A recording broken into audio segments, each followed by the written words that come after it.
Um dos grandes erros que as igrejas cometem hoje é acentuar demasiadamente a divindade de Jesus e não a humanidade. O homem Jesus. O homem Jesus. Porque, por exemplo, como eu e você podemos imitar o divino Jesus? Divino não tem como. Eu não tenho como. Mas o humano eu posso imitar. Exatamente. Aí que está. Se nós não identificarmos o Jesus humano nas Escrituras, a gente acaba deixando de enxergar o Cristo que de fato veio para existir e queria que de fato nós olhássemos para Ele. Exatamente. Olhai para mim, né? Todos os moradores da terra, como a profecia diz, né? Aquele que crê em mim, né? Farão as obras que eu faço e as farão maiores. Exatamente. Vinde após mim, sede meus seguidores. Vocês serão meus discípulos se fizer o que vos mando. Ou seja, é esse Jesus que eu posso seguir, é esse Jesus que eu posso imitar, é esse Jesus que eu posso enxergar, que eu posso comprovar. E os ateus, eles enxergam muito esse Jesus, não da maneira como a gente olha, como Salvador, como Redentor, mas eu acho que a igreja precisaria enxergar um pouco mais esse Jesus. O Jesus humano. O Jesus histórico, o Jesus humano. Que nos ensinou. Opa, demais. E aí Paulo ele complementa, né?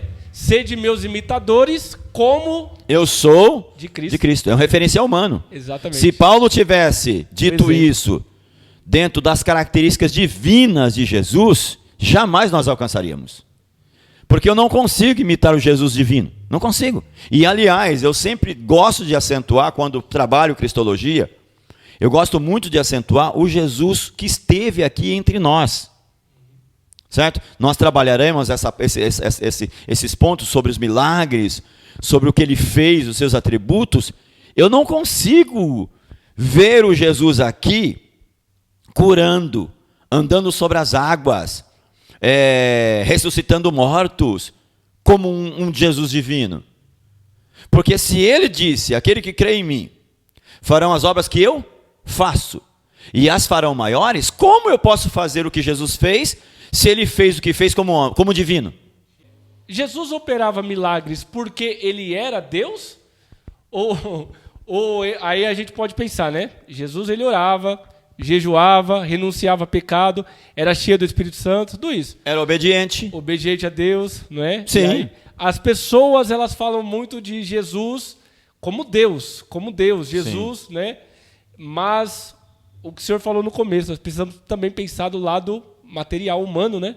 Ô Rafa, eu me atrevo a dizer, e eu acho que eu tenho autoridade para isso, pelo tanto que eu dou aula, e já dei aula para as mais variadas denominações que você possa imaginar. Sim. A nossa igreja hoje conhece pouquíssimo Jesus humano.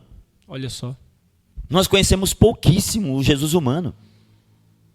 Nós precisamos conhecer melhor o Jesus humano. E sabe o que é interessante neste conhecimento? Este conhecimento me dará a capacidade de ser mais dependente de Deus. É um negócio até meio doido, porque quando você fala que Jesus ele era homem e Deus aqui, porque na encarnação, Jesus não deixa de ser o que ele é. Ele se torna o que ele não era, ele se torna o que não era, sem deixar de ser o que era. Isso é um pouco até difícil de entender. Está lá em Filipenses, lá, que seria a doutrina da kenosis, que seria a união das duas naturezas. Jesus não tem como deixar de ser o que ele é, Deus. Mas ele precisa se tornar o que ele não era, homem. Como homem, Rafa, ele foi o homem mais dependente de Deus que pisou nessa terra. Glória a Deus. A Bíblia diz que ele foi obediente até a morte, morte de cruz. Ou seja, se eu não olhar para o Jesus humano e entender a fé deste homem em Deus, no Deus eterno que o gerou através do Espírito Santo, se eu não entender esse Jesus humano, eu jamais serei crente como Deus quer que eu seja. Exatamente. A minha fé será uma fé débil. Essa igreja de agora, eu me atrevo a dizer aos ouvintes, que nós precisamos conhecer melhor o Jesus humano para termos a fé que Jesus Cristo teve.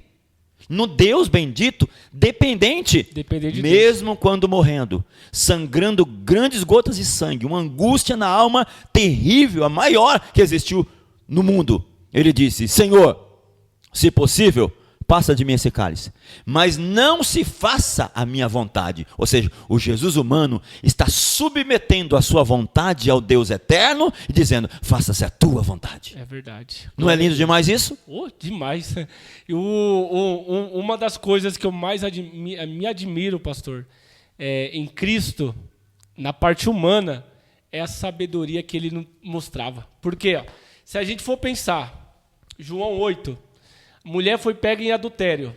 A lei mandava que fosse apedrejada. Todo mundo ali, vamos apedrejar, vamos matar ela. O que Jesus falou? Jesus usou poder? Não usou, usou sabedoria. Aquele que não tiver pecado, pode começar. Quebrou a perna de todo mundo. É aí que está. E salvou a mulher. E é interessante, Rafa, que no que diz respeito à sabedoria de Jesus, a Bíblia diz que ele cresceu em sabedoria. Exatamente. Está escrito. Matou a E charada. crescia Jesus. Lucas e 2. crescia Jesus em sabedoria, em estatura, crescimento físico, sabedoria, crescimento intelectual, em estatura, crescimento físico, em graça para com Deus, crescimento espiritual, em graça para com os homens, crescimento social. Exato. Ele buscou, né? Jesus cresceu em todos os aspectos. Glória a A Bíblia diz que Jesus aprendeu a obedecer pelo que ele padeceu e ele era um homem sábio. O espírito de sabedoria estava sobre ele. Se de fato a gente pode dizer que sabedoria é um dom, o dom da palavra da sabedoria, como está escrito em 1 Coríntios 12, Jesus tinha esse dom. Exatamente. O Espírito Santo dava a ele a capacidade. E não adianta dizer que era onisciência. Não, ele usou onisciência. Não. Se ele usou onisciência, quando fizeram a pergunta para ele, Senhor, quando é que vai acontecer essas coisas que o Senhor está dizendo aí? Quando é que isso? Fala, a respeito daquele dia e hora, ninguém sabe. Nem os anjos, nem o filho, somente o pai. Ele se coloca na condição de alguém que não sabe tudo.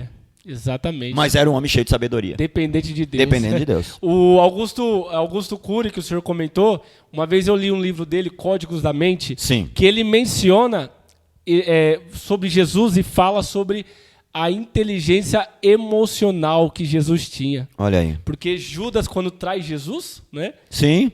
Quando Judas vai dar um beijo, ele ainda chama ele de amigo. Amigo.